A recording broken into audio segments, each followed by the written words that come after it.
Market, Scott Crothers with Stifel Nicholas. Good morning, Scott. How are you? Scott, are you there? I am here. Can All you right. hear me? Yeah, I can hear you. You're doing well. We were up quite a bit yesterday. Nice day in Wall Street. What was the story? A great day. We're up 113 points, up to 25,971. Stocks ended higher, boosted by a jump in technology shares. A raft of new supply pushed treasuries lower. Renewed U.S.-China trade jitter supported the dollar. Oil rose after U.S. sanctions squeezed Iranian crude exports and tightened global supply, and gold prices also advanced. So, all in all, a pretty good day. All right. Big news out of Apple today. What's going on there? Well, Apple iPhone is expected to surpass the $1,000 price barrier when it launches the new iPhones today. Apple's market cap has passed $1 trillion, and the company needs to sustain the revenue growth.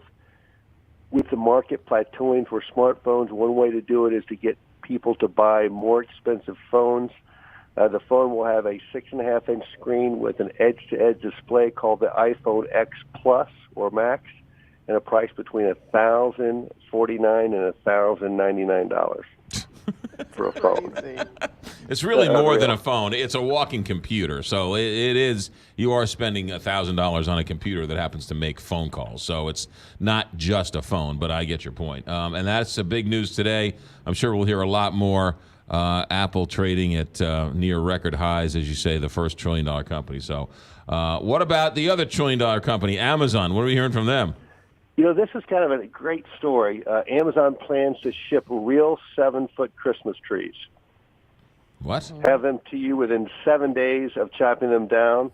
They will be a Fraser fir and will cost $115, according to a holiday preview book. The tree will come bound and be shipped without water. So you don't even need to go down to the tree lot anymore. You just buy it on Amazon. Who wants to do that? That's half the fun of That's going down fun. to Ted Drew's and buying a Christmas tree and having a frozen custard and taking the kids with you and strapping it on the station wagon with the wood paneling. That's half the fun of the whole thing. I know, but I guess there's a lot of people maybe that live in the city that don't have they don't have the car and everything else, so they're going to still be able to get real Christmas trees and have them shipped right to their door. Yeah, all right. Well, some things the internet just can't do better than we can do. J.P. Morgan, how about them? J.P. Morgan will provide $500 million over 5 years to promote economic opportunities in selected cities, including outside the U.S. Now, the program is building on urban renewal strategies it funded in Detroit with $150 million starting in 2014.